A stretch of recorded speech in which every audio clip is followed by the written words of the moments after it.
Guys, Apple just had what might be their biggest week of the decade. Like, we've got a brand new $599 MacBook. Let that sink in for a second.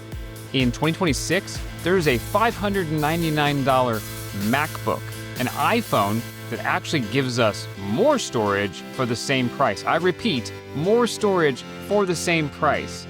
And the M5 chips that are leaning hard into like on-device AI more than ever before. So today, I want to break down the entire March 2026 lineup so you can be informed and know what you should go after.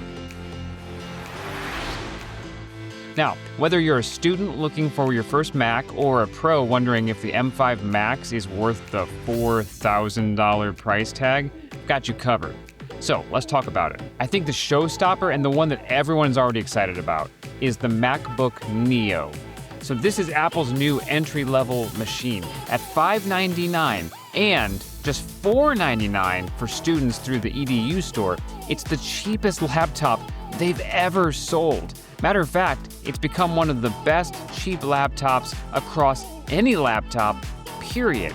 I mean, it's the first Mac to run on an iPhone chip, specifically a binned A18 Pro. It's fanless, super light at 2.7 pounds, and comes in 4 kind of great colors: blush, indigo, silver, and this citrus color that honestly is low-key fire. Now, as always, there's a catch. You're capped at 8 gigs of RAM, and the ports are a little weird because you get 2 USB-C ports, which sounds kind of okay-ish, but one is USB 3 speed and the other is USB 2.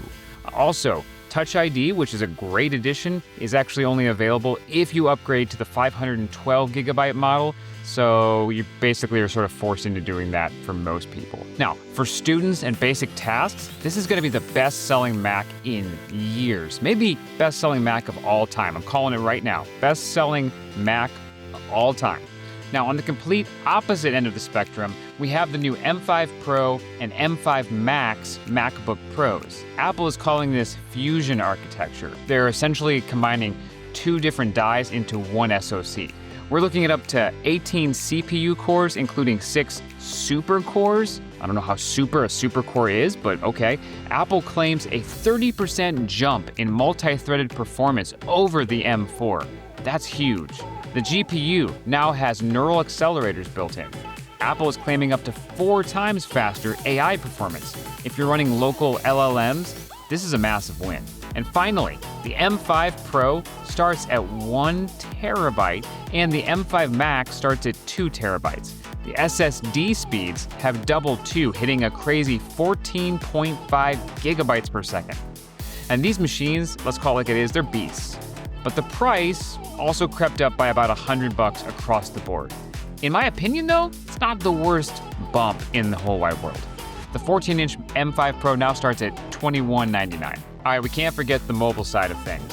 Let's talk about the iPhone 17e. So for $599, you're getting an A19 chip, MagSafe finally, and the storage has been doubled to 256 gigabytes. I mean, that is easily the best value iPhone in the lineup right now. It kind of just is. Let's talk about the iPad Air, now M4. So it's a spec bump, but a good one.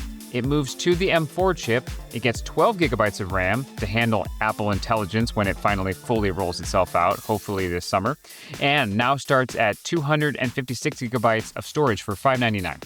And for the desk setup, the Studio Display finally got its Pro Motion upgrade. The new XDR has 120 Hz, Mini LED, and Thunderbolt 5 support. It's expensive at $3,299, but for pros who wanted that XDR quality in a 27-inch frame, it's here. So knock yourselves out. I won't be buying one, but you can all buy it and tell me what you think of it. Apple is clearly segmenting their line. You've got the budget Neo on one side for the masses, and you've got Fusion Power for the pros. I'm really curious, is that $599 MacBook Neo enough to make you switch from a Chromebook or a PC? Like if you've got a Windows laptop right now, maybe it's old, long in the tooth, are you eyeing a $599 MacBook Neo? Or would you maybe consider that M5 Pro or Max for the AI performance? Let me know in the comments. Pre-orders are live now, and everything hits shelves on March 11th, so you won't have long to wait. Don't forget to hit that subscribe button for the deep dives when those come out, and I will see you in the next one.